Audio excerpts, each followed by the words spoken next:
Hello everyone. आज के इस पॉलिटी के वीडियो में हम प्रेसिडेंट के बारे में पढ़ेंगे। प्रेसिडेंट से रिलेटेड उनके अपॉइंटमेंट के बारे में या फिर उनके क्वालिफिकेशंस, टर्म, इवन PYQs को भी हम कवर करेंगे। सो हम चलते हैं पहले प्रेसिडेंट। प्रेसिडेंट जो है वो एग्जीक्यूटिव का पार्ट है और बाकी जो मेंबर्स हैं एग्जीक्यूटिव के अंदर वो हैं vice president, prime minister, council of ministers and attorney general. So ये 5 लोग जो हैं वो एग्जीक्यूटिव के पार्ट हैं: president, vice president, prime minister, council of ministers and attorney general. President जो है वो पार्लियामेंट के भी पार्ट हैं एंड इफ वी से कि पार्लियामेंट के अंदर क्या क्या आते हैं वो है Lok Sabha, Rajya Sabha and president. But individually president Lok Sabha या राज्यसभा के पार्ट नहीं है। प्रेसिडेंट जो है पार्लियामेंट के पार्ट है। अब जो प्रेसिडेंट है इन्हें हम बोलते हैं head of the state. State means India, the country. And अगर वहीं हम प्राइम मिनिस्टर को देखें तो प्राइम मिनिस्टर जो है वो है head of the government.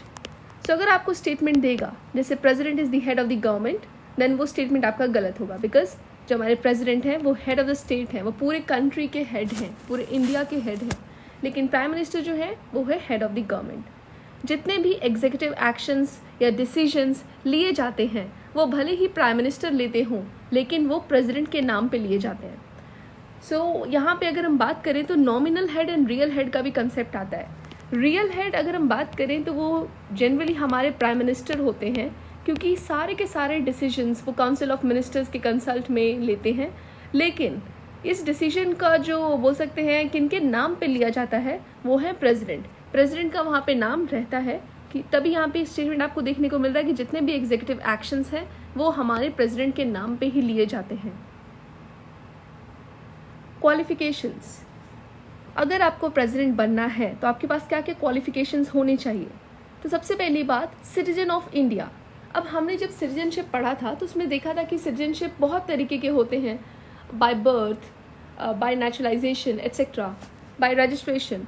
But यहाँ पे सिटीजन आपका होना कंपलसरी है। आप किसी भी वे से आपको सिटीजनशिप मिली है उससे कोई फ़र्क नहीं पड़ता है, आप प्रेसिडेंट के लिए अप्लाई कर सकते हैं। लेकिन अगर हम US में देखें तो US में होता है only citizen by birth can become the president of USA। सो वहाँ पे ये कंपल्शन है कि USA में अगर आप सिटीजन जो हैं वो बाय बर्थ हैं तभी आप प्रेसिडेंट बन सकते हैं।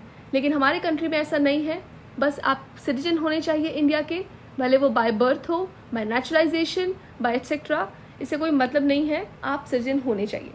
एज लिमिट क्या है? At least 35 years. 35 ईयर्स आपने कंप्लीट किया होना चाहिए। 35 ईयर्स के एज के बाद ही आप प्रेसिडेंट के लिए अप्लाई कर सकते हैं। And the other condition is qualified for Lok Sabha election. जो भी लोकसभा के इलेक्शन होते हैं उनके लिए क्वालिफाई होना चाहिए। नो ऑफिस ऑफ प्रॉफिट, ये भी इम्पॉर्टेंट है। आपके पास 50 इलेक्टर्स होने चाहिए एज प्रपोजर्स एंड सेकेंडर्स। साथ में आप RBI में 15,000 रुपये भी डिपॉजिट करेंगे। लेकिन अगर आपको 1/6 ऑफ वोट से कम वोट मिलते हैं तो वो आपसे ले लिए जाएंगे। अगर हम बात करें टर्म पीरियड, हमारे प्रेसिडेंट का टर्म पीरियड कितना होता है? Generally 5 years. तो हमारे प्रेसिडेंट का जो टर्म पीरियड है वो जनरली 5 ईयर्स होता है, या फिर हम बोल सकते हैं जब तक इनके सक्सेसर नहीं आते या जब इनका 5 साल कंप्लीट हो गया। सपोज 5 साल कंप्लीट हो गया है और इलेक्शन कंडक्ट किया जा रहा है, तो जब तक वो ऑफिस को होल्ड नहीं करते तब तक हमारे जो पुराने वाले प्रेसिडेंट हैं वो कंटिन्यू करते हैं। अगर इन केस हमारे प्रेसिडेंट रिज़ाइन करते हैं या सडन डेथ होता है इन केस, तो उस टाइम में हमारे जो वाइस प्रेसिडेंट हैं वो ऑफिस को होल्ड करते हैं। यहाँ पे जो है रेजिग्नेशन, वो हमारे जो प्रेसिडेंट हैं वो वाइस प्रेसिडेंट को रेजिग्नेशन देते हैं। लेकिन जब हमारे जो प्रेसिडेंट ओथ लेते हैं वो चीफ जस्टिस ऑफ इंडिया को, मतलब चीफ जस्टिस ऑफ इंडिया हमारे प्रेसिडेंट को ओथ दिलाते हैं। तो ओथ की जब बात आएगी तो चीफ जस्टिस ऑफ इंडिया है, लेकिन जो ये रेजिग्नेशन है वो वाइस प्रेसिडेंट को देते हैं।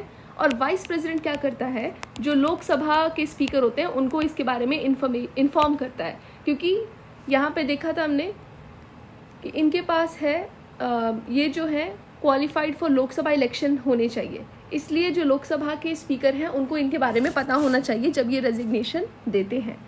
और ये कितने भी समय, कितने भी टाइम री इलेक्ट हो सकते हैं, इसमें कोई कंडीशन नहीं है। क्योंकि USA में अगर हम देखें तो वो सिर्फ 2 टाइम्स ही इलेक्ट हो सकते हैं। जो उनके वहाँ के प्रेसिडेंट हैं उनका टेन्योर 4 इयर्स का होता है और वो सिर्फ 2 बार ही री इलेक्ट हो सकते हैं, मतलब 8 इयर्स के लिए टोटल वो प्रेसिडेंटशिप होल्ड कर सकते हैं। बट हमारे कंट्री में ऐसा नहीं है। अगर वो री इलेक्ट हो रहे हैं तो कितने भी समय के लिए, कितने भी बार वो री इलेक्ट होकर प्रेसिडेंट बन सकते हैं। अब हम बात करते हैं इम्पीचमेंट। इम्पीचमेंट हमारे संविधान में आर्टिकल 61 में बताया गया है। इम्पीचमेंट के बारे में एक कंडीशन दी गई है इम्पीचमेंट के लिए, दैट द प्रेसिडेंट जो हैं वो इम्पीच किए जा सकते हैं फॉर वायलेशन ऑफ कॉन्स्टिट्यूशन। अब ये जो वायलेशन ऑफ कॉन्स्टिट्यूशन है ये हमारे संविधान में कहीं भी डिफाइंड नहीं है। एक और क्वेश्चन आपसे पूछा जा सकता है कि प्रेसिडेंट जो है उनको इम्पीच किया जा सकता है फॉर द प्रूवन मिसबिहेवियर। ये जो है ये कंडीशन गलत हो जाएगी, क्योंकि ये जो कंडीशन है प्रूवन मिसबिहेवियर ये हमारे जजेस के लिए होता है, तो वहाँ पे उनको रिमूव करने के लिए कंडीशन है। लेकिन हमारे प्रेसिडेंट के इम्पीचमेंट के लिए for violation of constitution important है। और यहाँ पे अगर हम बात करें इनको कौन रिमूव कर सकते हैं, जब इम्पीचमेंट की बात आती है तो लोकसभा एंड राज्यसभा सारे एमपी इनको रिमूव कर सकते हैं। जब इनकी अपॉइंटमेंट की बात आई थी या फिर इनके इलेक्शन के लिए होता है तो उसमें जो हमारे एमएलएज हैं स्टेट लेजिस्लेटिव असेंबली के as well as MPs except nominated members, वो इनके में वोट करते हैं फॉर इलेक्शन। लेकिन यहाँ पे जब इम्पीचमेंट होता है तो सिर्फ यहाँ पे पार्लियामेंट आगे आता है। पार्लियामेंट में दोनों हाउसेस वेदर इलेक्टेड और नॉमिनेटेड मेंबर्स वो इम्पीचमेंट के लिए यहाँ पे वोटिंग करते हैं। अब ये जो इम्पीचमेंट है ये 2/3 of the strength in each house से पास होना चाहिए, उसके बाद ही हमारे प्रेसिडेंट इम्पीच्ड कहलाएंगे। हमारे प्रेसिडेंट के पास कुछ वीटो पावर्स भी हैं। इनमें से हमारे प्रेसिडेंट के पास एब्सोल्यूट वीटो है बट क्वालिफाइड वीटो नहीं है, सस्पेंसिव वीटो है एंड पॉकेट वीटो है। एब्सोल्यूट वीटो, अगर हमारे दोनों हाउसेस ने कोई बिल पास करा और वो प्रेसिडेंट दोनों हाउसेस से पास होने के पास, जैसे लोकसभा यहाँ से पास हो गया, फिर राज्यसभा में गया वहाँ से पास हो गया, अब इसके बाद वो जाता है प्रेसिडेंट के पास कोई भी ऑर्डिनरी बिल, तो प्रेसिडेंट अगर चाहे तो इस बिल को होल्ड कर सकते हैं, इसे एसेंट देने से मना कर सकते हैं, विदहोल्ड कर सकते हैं। इसे हम बोलते हैं एब्सोल्यूट वीटो। क्वालिफाइड वीटो ये हमारे कंट्री के पास नहीं है, ये यूएसए के पास है। क्वालिफाइड वीटो में क्या होता है कि legislature can override by higher majority. अगर यहाँ पे प्रेसिडेंट ने, मतलब यहाँ पे लेजिस्लेचर के पास ज़्यादा पावर है, अगर प्रेसिडेंट का कोई भी डिसीजन है वीटो दे यहाँ पे एसेंट देना या ना देना, लेकिन जो लेजिस्लेचर है अगर उसने हायर मेजॉरिटी के साथ प्रेसिडेंट के डिसीजन को चेंज कर दिया या ओवरराइड कर दिया, उस केस में क्वालिफाइड वीटो होता है कि लेजिस्लेचर जो है हायर मेजॉरिटी से ये चीज़ कर सकता है। ये हमारे कंट्री के पास नहीं है। प्रेसिडेंट के पास सस्पेंसिव वीटो भी है, या तो अगर हमारे प्रेसिडेंट एसेंट को विदहोल्ड करते हैं तो एब्सोल्यूट वीटो हो गया, लेकिन अगर यहाँ पे सस्पेंसिव वीटो कुछ समय के लिए प्रेसिडेंट यहाँ पे सस्पेंड करते हैं, कैसे, वो रिकंसिडरेशन के लिए हमारे लेजिस्लेचर को भेजते हैं, लेकिन अगर लेजिस्लेचर ने उसे नॉर्मल मेजॉरिटी से वापस से बिल को पास कर दिया, उस केस में प्रेसिडेंट को एसेंट देना ही पड़ता है। ये वाला जो कंडीशन है सस्पेंसिव वीटो, ये बाद में आया था, हम लोग इसे देखेंगे 44th अमेंडमेंट एक्ट से लाया गया था कि जो प्रेसिडेंट है वो रिकंसिडरेशन के लिए लेजिस्लेचर को बिल भेज सकते हैं, लेकिन अगर लेजिस्लेचर ने दोबारा इसे ऑर्डिनरी मेजॉरिटी से पास कर दिया तो प्रेसिडेंट को इस केस में एसेंट देना ही होता है। इसीलिए हम बोलते हैं इसे सस्पेंसिव वीटो, टेम्पररी टाइम के लिए सस्पेंड किया गया है इसे। अब एक लास्ट है पॉकेट वीटो। इसमें क्या है, प्रेसिडेंट पॉकेट में डाल के भूल जाते हैं इसको, मतलब इसे कोई एक्शन नहीं लेते, इसको विदहोल्ड भी नहीं करते, एसेंट भी नहीं देते, इस पर कोई एक्शन लेते ही नहीं है। और हमारे संविधान में इसके लिए कोई टाइम लिमिट भी नहीं दिया है, मतलब जो हमारे प्रेसिडेंट हैं इस वीटो को पॉकेट में डाल के भूल जाते हैं, हम ऐसे बोल सकते हैं। जो हमारे यूएसए है वहाँ पे है कि प्रेसिडेंट को 10 दिन के अंदर डिसाइड करना ही करना है, लेकिन हमारे यहाँ पे पॉकेट वीटो की रिगार्डिंग कोई भी टाइम नहीं है। हमारे पास जो है जो बोल सकते हैं इंडियन प्रेसिडेंट के पास जो पॉकेट है वो बड़ा है, क्योंकि इसमें कोई भी डिसीजन प्रेसिडेंट कितने भी टाइम तक नहीं ले सकता है, इसमें लेजिस्लेचर कुछ नहीं कर सकते। जो वीटो पावर है वो कॉन्स्टिट्यूशनल अमेंडमेंट बिल में नहीं लगता है, ये जो है ऐड किया गया था by 24th amendment act 1971। So no veto power in case of constitutional amendment bill. The next is ordinance making power. Ordinance making power is we can say legislative power है जो हमारे प्रेसिडेंट के पास है।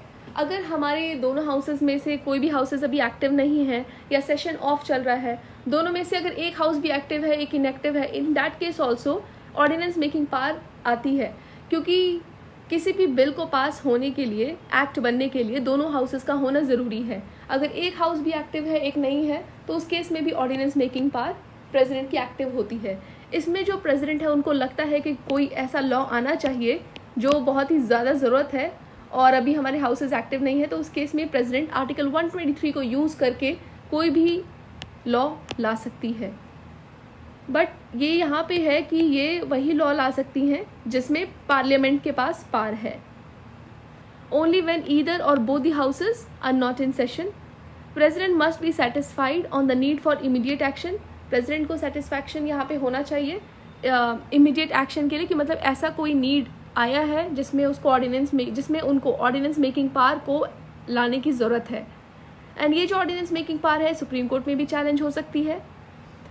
और ये जो पार्लियामेंट है जब वो वापस से आती है तो उनको 6 हफ्ते के अंदर, जब भी वो रीअसेंबल होती है 6 हफ्ते के अंदर इस पे एक्शन लेना पड़ता है, वरना ऑर्डिनेंस लैप्स हो सकती है।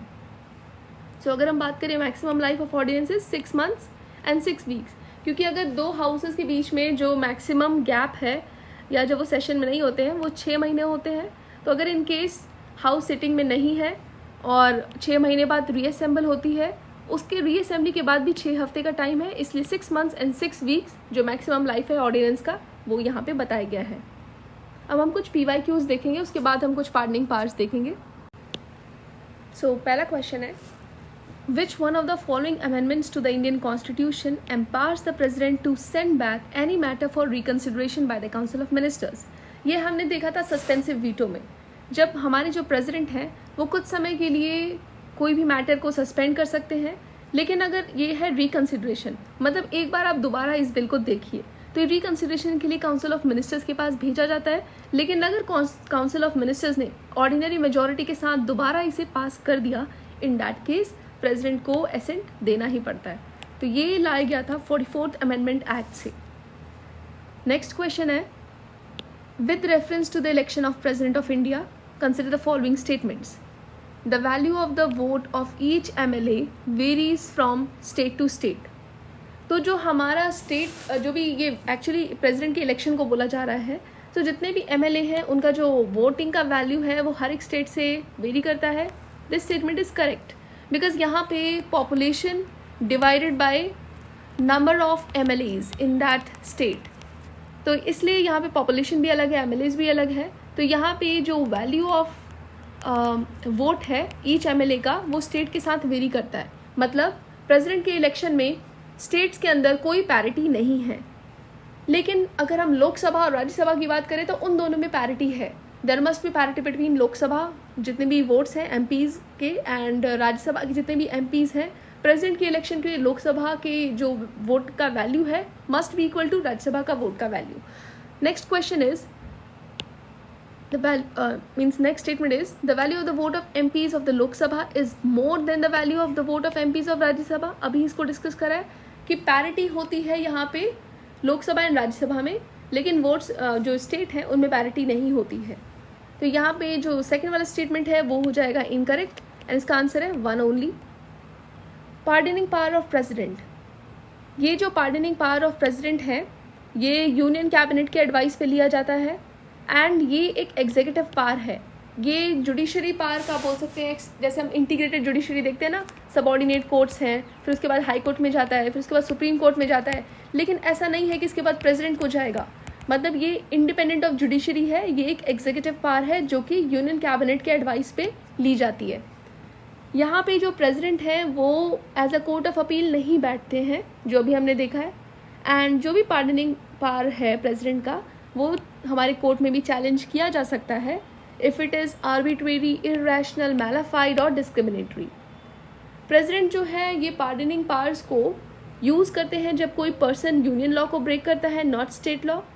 डेथ सेंटेंस अगर होता है, अगर डेथ सेंटेंस है, इन दैट केस यूनियन और स्टेट दोनों पे एक्शन ले सकते हैं, दोनों पे पार्डनिंग पावर यूज़ कर सकते हैं। और अगर पनिशमेंट जो है मिलिट्री कोर्ट से है, सो यहाँ पे जैसे पार्डन होता है कंप्लीटली एब्जॉल्व द कॉन्विक्ट, मतलब आप जो भी कॉन्विक्ट होता है उसे पूरी तरीके से मुक्त कर देते हैं उसके अपराध से, ये होता है पार्डन। उसके बाद होता है कम्यूट। कम्यूट मतलब पनिशमेंट को कम करना। अगर उनको डेथ पेनल्टी दिया गया है उसको चेंज करके यहाँ पे लाइफ इम्प्रिजनमेंट दे देना। उसके बाद आपके पास यहाँ पे रेमिशन देखने को मिलता है, रेस्पाइट एंड रिट्राइव। रेमिशन में आपके पास जो पार्ट्स हैं, जैसे अगर 10 इयर्स का इम्प्रिजनमेंट दिया उसको रिड्यूस करके 5 इयर्स। रेस्पाइट में कुछ स्पेशल कंडीशंस होती हैं लाइक डिसेबिलिटी, प्रेगनेंसी एट्सेट्रा, उसमें आपकी जो पनिशमेंट है वो थोड़ी सी कम कर दी जाती है। And the last is reprieve. अब ये जो रिप्राइव है इसमें आपका टेम्पररी सस्पेंशन होता है पनिशमेंट का। टेम्पररी सस्पेंशन मतलब कुछ समय के लिए, कुछ समय या कुछ दिन के लिए, उसके बाद पनिशमेंट आपको वापस से दी जाती है। सो यहाँ पे हमने प्रेसिडेंट से रिलेटेड सारे फैक्ट्स को देख लिया है। Hope you like this video. Thank you.